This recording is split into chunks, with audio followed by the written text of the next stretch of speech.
Hello and welcome back to IDP Bets. How's everybody doing? Happy Super Bowl. My name is Johny the Greek. I am joined with two excellent known degenerate guests tonight to get you guys all squared away and set up for the biggest game of the year. My first guest is at Down with IDP, all one word on Twitter, Mr. Justin Varnes, frequent guest of the show, lead IDP analyst at fantasypoints.com. He had a 64% IDP prop win rate this season. That's absolutely incredible. Justin, how are you, sir? Doing well, my man. I can't believe it's come down to one last game, but I'm excited to be on the show and squeeze one little last round of props in before we call it a night. That's it. We're going to load up. Last one of the year, no doubt. And we've also got another known degenerate returning guest. He's a friend of the show, been on many times at Bogman Sports, all one word on Twitter. Scott Bogman of the inthisleague.com family of fantasy sports podcasts.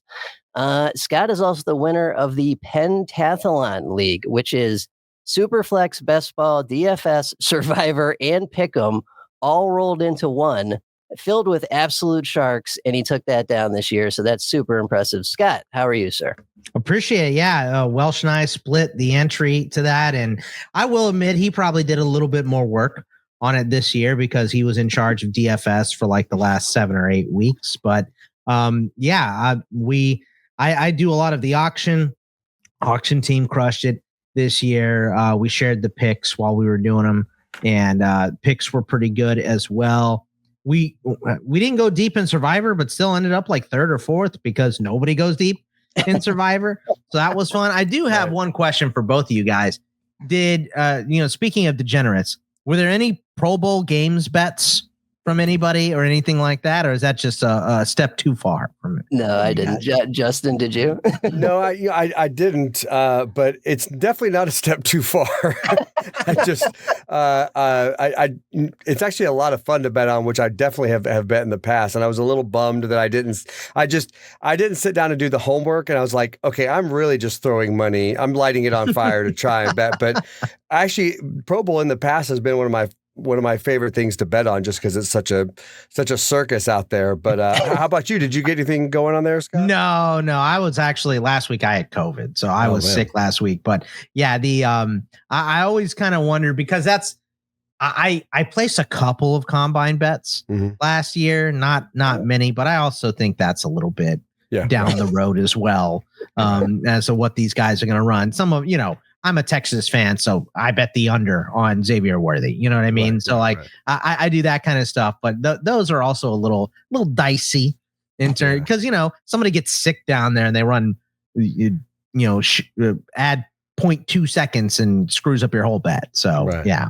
Well, there's also this thing, because we're making bets, we're proposing bets that other people might be taking, right? So like, there's like Justin the degenerate gambler, and then there's Justin the prop expert, right? And so yes, I don't know if you guys have done this, but every now and then they run into each other, and I'm just like, oh, let's do this crazy bet. Like, no, hold on, I'm risking other people's money. Like, I'm just going to do that one on my own. So like, I have to keep those separated. Sometimes I make a lot more bets than I propose. College props. I'll say what I like to do is I say, listen, guys, pick your favorites. Don't run with all of these because this is an insane amount that I'm doing. So I'm spraying the board here to see what it sticks. You pick the ones that you like. Don't do all of them.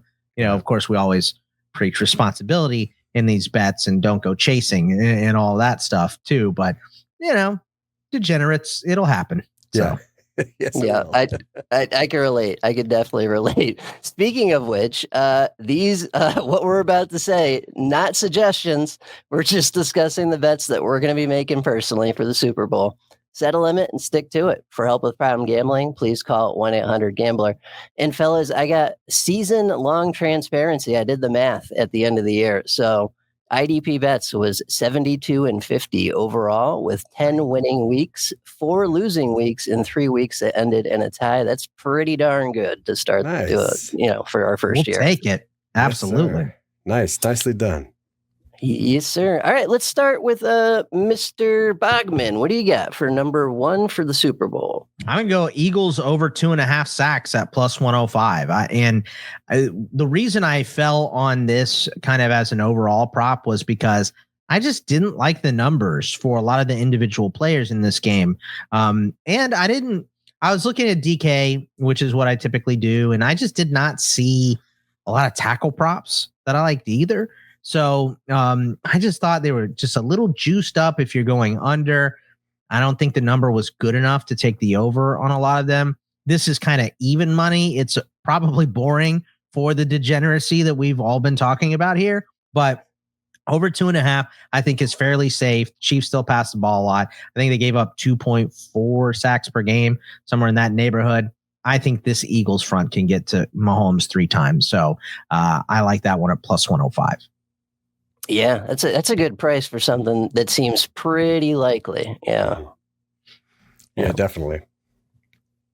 Nice. All right. Well, hey, that's a good start right there. We'll take that. Mr. Varnes, how about you? What do you got for number 1? Well, I totally agree with Scott. Like I was, I saw a couple of decent tackle prop bets, but obviously these are, a little bit juiced because it's the Super Bowl. But I didn't see any linebacker tackle props that I liked, so I was a little bummed about that. But also a little bit expected. But I did find a couple of safety ones. I'll talk about one to kind of get us started, and that's Justin Reed. I'll tell you something that was really nice. Hopefully you guys got to take advantage of this too. We know we've been doing this for a couple of years. Often these defensive props come out, way, way late in the week. Friday. Yeah, right. Yep. But this was nice because as soon as that conference championship was over, they had Super Bowl defensive prop bets up. So I was super excited about that. So I've seen this one at over 5.5 tackles and then over 6.5 for plus money. I was actually okay with either of them, but I got it. Justin Reed over 5.5 tackles. Bet 365 had it for minus 140. Some of their places had a little bit more juice than that, but I like this one. Reed plays about half the time, in that box slot role, and I just think I think the Eagles are going to run nonstop because I think they believe that keeping Patrick Mahomes off the field is the best way to win this game. So I believe they're gonna just pound the ball, and whether that's Saquon or whether that's design runs for Jalen Hurts, I just think everybody in that box is going to be incredibly busy. And I think Reed has the best prop and tackle ratio for that. This Philly offense has allowed 12 safeties to get to at least 6 tackles, and Reed has at least 6 tackles 8 times this year. So I just picturing a lot of clock management, a lot of running the ball, and that's going to keep Reed pretty busy.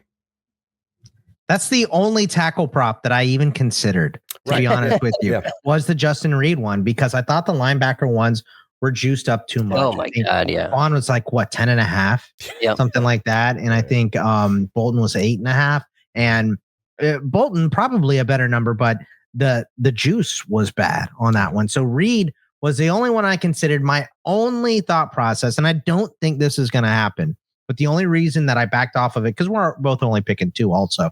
If it was 3, that's my third for sure. But the only reason I backed off of it is because, like, if the Chiefs do get up, then maybe the Eagles are tossing the ball around a little bit more. So, but he could still get tackles at that point as well. Yeah. So I do like that bet a lot.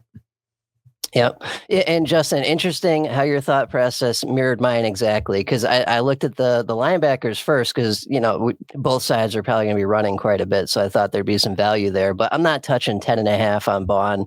Oren Burks was like 8.5 or 9 or something. That's a bit much. And then Bolton as well. But the value, I think, in this game is the defensive line, especially according to those tackles allowed charts that we've been using all season. Shout out John Macri, PFF. So my first one is going to be Jalen Carter over 3.5 combined tackles at plus 109. He's only crossed that line 6 times this season, but he's got a good chance this week. The game script should line up against a Kansas City team that will run the ball plenty. And he's also going to be heavily involved in the pass rush. And we all know that a sack also counts as a tackle, so that would help.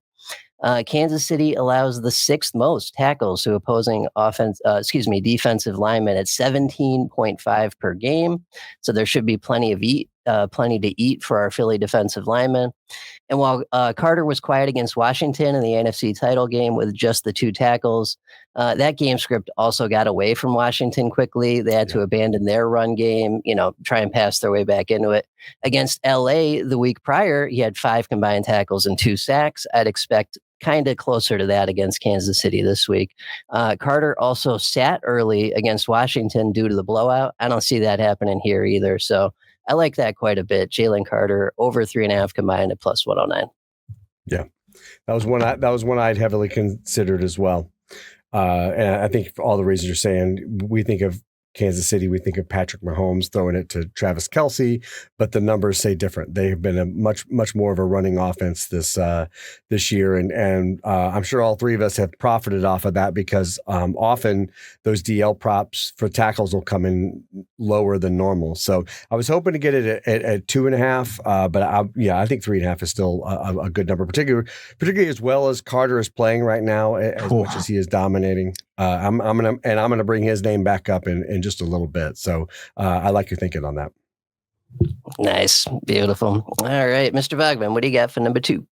Gonna homer out on this one. Really gonna homer out on my next 2. But Charles Menahue, over a quarter of a sack, is doubling up your money right now, plus 196. That's guy came back. He didn't play early in the season, coming back off the ACL injury, but the snap count has been moving up and up and up, 50%, 40%, 50, then 61, 67, 68 before 51 and 59 the last couple of weeks. But I do think, again, if Kansas City gets up in this game, which I'm going to pick Philly, but if there is a blowout, I do think it is more in favor of Kansas City than it would be in taking Philly. So I think if Kansas City gets into situations and in some of those 3rd and longs, you're going to see Charles Menahue on the field chasing down Hurts, and the guy coming off tearing his knee in the Super Bowl last year, he is still showing a decent amount of explosion. So I'm all over this prop to double up your money. Yeah, I think sometimes with sack props, we know that it's so volatile, right? The easy thing to do, or I should say the first thought is you want to go with these big name pass rushers, but the math says that's not how this works. Like it's too volatile. So to me, when it comes to sack props, I always prefer the ones where it's like where the numbers suggest it, as opposed to always going with the Nick Bosa or the whoever's, right? Where the juice is never worth it on exactly. Those. It's always minus 110 and plus 120 and stuff like that. If you're going to take a long shot and get some odds. Yeah. And every sack prop is a long shot. So you're exactly right. Yeah. Same thing. So that was one of the ones that crossed my mind. Just for all the reasons you're saying. He's got, by the numbers, that's got a better chance of making you money than some of the ones for, like, let's say Chris Jones and Jalen Carter and that sort of stuff. Yeah. Nice. Beautiful. Mr. Varnes, how about you? What do you got for number 2? I'm actually going to take the same line of thinking and apply it to another safety. And this one is Jaden Hicks, because Jaden Hicks has slowly but surely crept up on Brian Cook's snap counts. So what we've seen slowly but surely over the last 4 games, we've seen Jaden Hicks move up and start. He's not starting, quote unquote, but he's now clearly out snapping Brian Cook. And what's funny is, we all remember that last pass that Josh Allen threw that Dawson Knox almost caught, right? Well, if he had caught that, we would all be talking about how badly he burned Brian Cook, he was open. He could have, if it had worked out that they'd caught it, you would have seen how what bad position Brian Cook had there. So I think the Chiefs know more and more that they are better off having Jaden Hicks on the field. Hicks now has 4 straight games of at least 70% usage. In all 4 of those games, he's had at least 4 tackles. And the prop I got him at was over 3.5 tackles at -130 on Bet365. I just think this is a case of whoever's putting this betting algorithm together not paying close enough attention to what's happening with snap counts and usage, which is the one of the big advantages that we have on the defensive side. Is like I was on the radio last week with John Hansen and I said, a wide receiver sneezes and there's like a 60-minute ESPN report on it, right?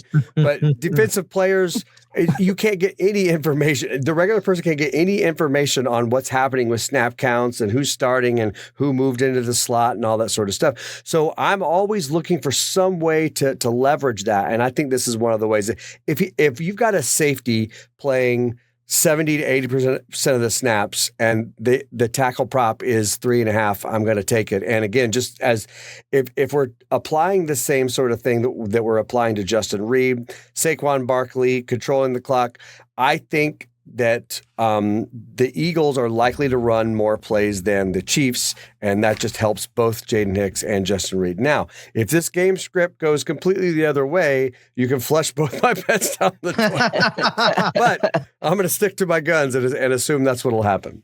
And by the way, the big jump came after the bye week. Right. Right. And we get an extra week here. So more to install for Hicks as well. So I'm liking this bet too. Yeah. And this has already happened in the playoffs too. Benjamin St. Juste couple games ago. And I think Jalen Watson was it for the Chiefs couple games ago as well. That Vegas was behind and had lines out for those guys and they didn't even play. It was free money. Yeah. So if you're paying attention and Vegas isn't, you gotta just knife them when you can. Yeah. Beautiful. All righty. Good stuff there. All right. My second one is going to be, this is a layup, but whatever. I'm taking it. Chris Jones to get a whole 3 tackles at -139. So he's only crossed that line 6 times this season, but he's in a good spot this week. He was quiet against Buffalo with just the 1 tackle, but he had 4 combined and a sack versus Houston in the divisional round. He always seems to show up in the biggest games. This is the biggest game there is.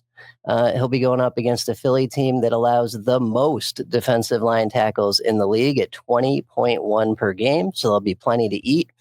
Philly just needs to stay within striking distance and be themselves with plenty of Saquon and Jalen Hurts running the ball. And this feels pretty easy to me. Only way 3 of those tackles on tush pushes. Right. Exactly right. The only way this doesn't happen is, if it's a blowout either way or an injury or something, knock on wood. But I mean, 3 tackles for Chris Jones, I think we're okay. Yeah. Layup is a nice word for that one for sure. Love it. Twist that knife once you get it in there. Let's go. That's right. I'm just improving the accuracy for the show. That's all. All right. Well, we've done our contractually obligated IDP props. Let's have some fun now. Bonus bets. Anything you guys got? Anything at all? Let's start with Mr. Bogman. What do you got? I got Xavier Worthy over 57.5 receiving yards in this game. And, I think his total is 67.5 as well. We did see him lose 8.5 yards, I think, against the Texans when I had the over on his rushing prop, of course. So these things do happen. I think teams are a little more prepared for that run attempt that he has, moving forward here. But this dude's just been more involved. He's the only Chiefs receiver seeing well over 50% of the snaps here. Marquise Brown got 65 and 67. A couple weeks ago, Hopkins was 31 and 18. Juju was 41 and 58 for whatever reason. But it's been crisp over 82% since week 14 for Worthy. 83, 81, 80, 85. Of course, the week 18, nobody was playing. In the last 2 playoff weeks, 82% apiece in both of those. He's becoming more of a first look for Mahomes on plays. And this is a dude, if you want a big play, throw it short to him and let him run it. Give him a lane to run through. And I think we're going to see at least a couple of those shots be taken towards Xavier Worthy. So just let him slip past one tackle, and he is lightning fast and gone. So like I said, I am going to homer out on my last two picks, picking some Texas guys. But I think these bets are worth it. Yeah, I've got that in one of my offensive ones. I've got the Worthy over on his receiving. Yeah, that's right. Hook him. Alrighty, Mr. Varnes, how about you? What do you got for bonus bets? Well, I'm going to mention the guy you mentioned earlier, Jalen Carter, who I think is just really locked in right now. But this is going to be a fun bet. This is what I call what we call on the Fantasy Points Discord pizza money bets. Like just take some extra pizza money. If you lose it, you're probably going to lose it, but if you win it, you're going to have a little bit more fun. I'm going Jalen Carter 2+ sacks at plus 700. Ooh, I like that. That's a juice. He's been playing outside of his mind right now, and him and Man Mountain next to him. It's a lot of fun, that Georgia line. Yes. So again, that's a fun one. In terms of giving yourself plenty of guys have multi-sack games. Jalen Carter certainly is built for it, and he's playing out of his mind right now. Extra week's rest to kind of get himself together, and this could be the sort of thing where, particularly if you've had a little bit of a bad run in the playoffs, if this bet hits, you can make a lot of that up with the plus 700 numbers. So that'll just be a fun one to throw a couple bucks at. Yep. Oh, I do that. I can't lie. It's not all safe for me. And rarely is it all safe. All right, good stuff. Yeah, I like that. Okay, my I was actually on the same level of thought here with Mr. Varnes for my bonus bets. This is a plus 320 FanDuel special. Mahomes and Hurts to combine for 6 or more passing and rushing touchdowns combined. Okay, so last Super Bowl, these two played each other. We got 73 points and 7 combined passing and rushing touchdowns between these two. If anything, I feel like there's more offensive talent in the additions that we have now in this Super Bowl. So Hurts is going to push his way to 1 or 2 rushing touchdowns, almost guaranteed. He'll probably throw another 1 or 2 as well. I would bet he does most of the work himself. Mahomes is clearly the iffy one here, but we've got a higher total at 48.5 points. And the last time, the last 2 times these teams have met, 1 indoors, 1 outdoors. The outdoor one in Kansas City was 21-17, so a little lower scoring. November of 23, that makes sense. But the indoor one was a shootout, and we've got another hopefully likely shootout for here. So I think it's possible. It's got a nice price, but who the hell knows? Those FanDuel specials are traps usually. What do you guys think? Am I nuts? No, I if this game is going to score a bunch of points, I think that's good. I like both the defenses here, so I'm closer to the under on this game, but I hate the total, so I'm really not going to touch it. So if you think there's going to be a lot of points, these are the guys you want. Philly to get down to the 1. You don't want Kansas City to get down to the 1. I think that's how we break it up there. Yeah, that's a easy way to slice that up. Yeah, for sure. Yeah. Yes, yeah. Ones are you guys betting on the coin flip? Gatorade? Oh yeah. Oh, I do all that. Any of those? We doing any? Oh yeah. All that. The national anthem, the whole 9 yards. Who's the first to score? What do you do on the national anthem? You just go over every single time?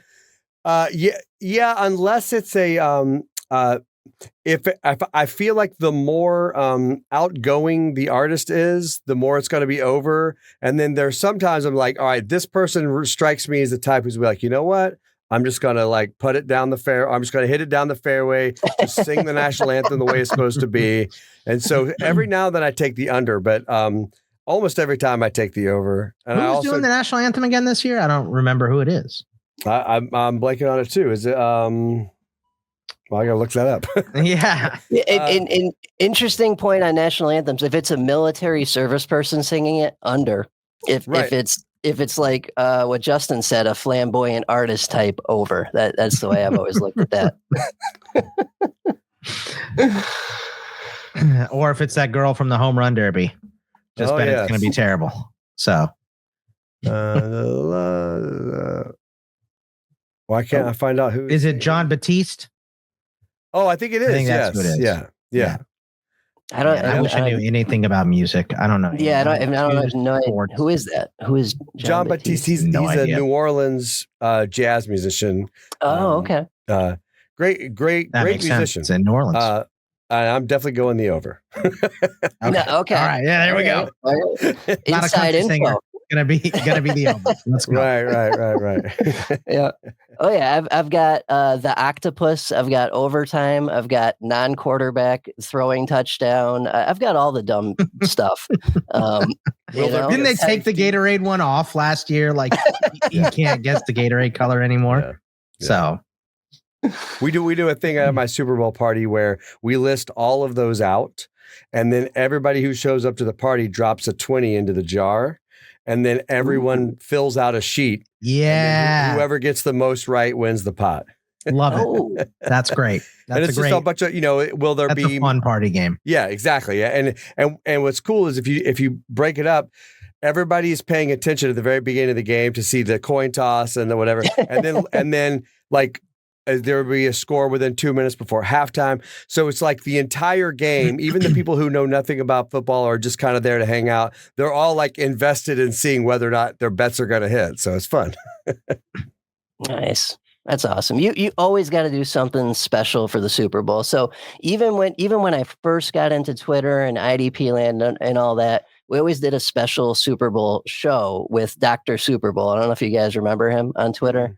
Years ago, he was like a NFL historian that just focused on the Super Bowl and like had forgotten more about it than anyone ever knew. Like he was a great interview. But yeah, you got to make it special. Yeah. Yeah, it also keeps people to shut up and watch the game. Yeah. Instead of talking, Bill Burr has this famous bit about how people come over to the Super Bowl party and he hates it because they'll talk during the game and then shut up to watch the commercials. And that's not what we do. That's right. That's not what we do. We talk during the commercials and we shut up during the game like real Americans. Come on. That's right. That's right. America. Ticker Jack. Well, speaking of the game, let's get on the record here, fellas. Let's start with Mr. Bogman. Who are you taking and why? I'm gonna take Philly. I just think this defensive run has been crazy. I know that Kansas City has played in a ton of very, very close games. And the score that I'll give 27-21 Philly. Make it close. Maybe KC is driving at the end and throws an untimely pick or just comes up short and time runs out or something like that. I know everyone watching this would probably say the refs will make it so they score. But for me, I'll take Philly. I think this run has been pretty incredible. And I'm a huge fan of Saquon. Would love to see him get a ring. I like that. Yeah, they do feel destined. That's for sure. Justin, how about you? Well, I'm a huge fan of Saquon too, and I really hope that he win. I mean, just to see how like humble and stuff he's been through all of this, going from New York into Philly and all that. I would have wanted them 13 yards. I would have taken him for sure. Right. Yeah, exactly. But I think Kansas City is going to pull this out. I think it's going to be Kansas City 21, Philly 20. I think it's going to come down to the wire, and I think it's going to end up very, very close game at the end. Jake Elliott misses. Oh, there. Oh, how about that? Yeah, it comes down to a missed extra point. If it's within better. 40, he'll miss it. But if it's over 40, he'll nail it. Yeah, the 54-yarder, he's going to hit, right? How about you, Johnny? What you got? Oh, man. Unfortunately, I'm with you, Justin. I want Philly to win. I want Saquon to get the ring. Although it is kind of a win-win because DeAndre Hopkins has that great story, too. So he deserves a ring as well. And it knocks Brady off his pedestal a little bit with the three-peat. So I think we're good either way. But I'm going to take KC money line in a close game, like Justin said, 23-21, something like that. KC has been vulnerable to the run. They gave up, 150 to Houston, 147 to Buffalo. So it's doable, but, with Saquon especially, but I don't know. They got that black. You're not saying 23-21, Johnny. You got to take, if you're taking those 6 touchdowns, we got to get on the over for that one, right? I've planned for that too. I have some scoreless quarters and some unders as bonus bets. So, you're spraying the board, my friend. Yes, he is. The machine gun right there. That's why. I mean, the 2 weeks is hard because a week to make bets, I'll have a certain amount of bets, right? 2 weeks to make bets. Now I've got wild crap everywhere. Yeah. Oh, yeah.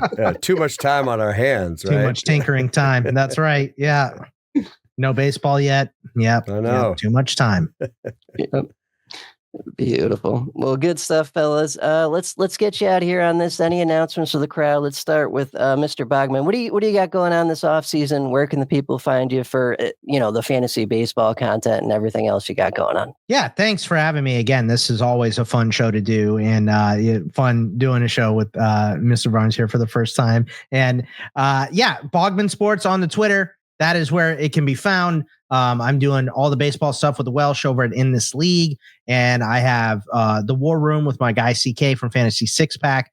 We are going to be doing tight ends this week. I just did a show with D-Bro because he was down at Mobile for the Senior Bowl. And I got a lot of his takes on some of those fantasy performers in that game. We're going position by position there. And I have the Fantasy Pros Dynasty Fantasy Football Podcast back now. Worm, Fitz, and I just did a 2-round mock, and also on Fantasy Pros, Pisa Pia, Fitz, and I just did a first round mock as well. So having lots of fun still. Football season never dies. There's always stuff to do and talk about in the draft. So and rankings to update. So that is what I'm working on now, and you can find all my stuff at Bogman Sports. So again, thank you for having me, Johnny. This is a lot of fun.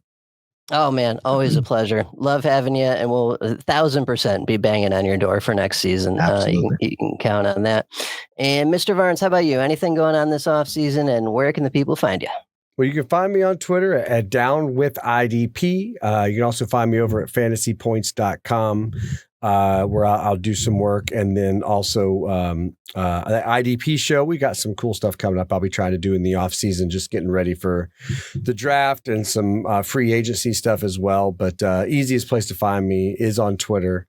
And then pop it in on SiriusXM from time to time, probably toward the beginning of next year as we start getting ready for football season. Like Scott, my other love is baseball, but I don't do anything professionally with baseball other than just throw the remote at the TV when things aren't going well. But really just look. Who's your team?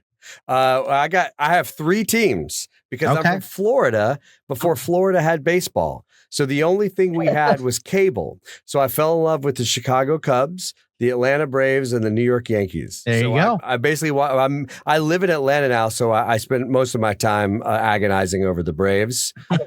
So that's my lot in life.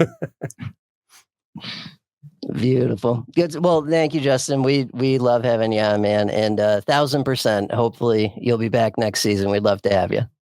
Absolutely. And Scott, great to work with you, man. I mean, I've been a big fan of yours for a while, so glad we got to find a little bit of a chance at least to chop it up. Hopefully, absolutely, we can do it again soon. Yes, we should do this more often. This is fun. This is easy, fun stuff. We love it. Yes, sir.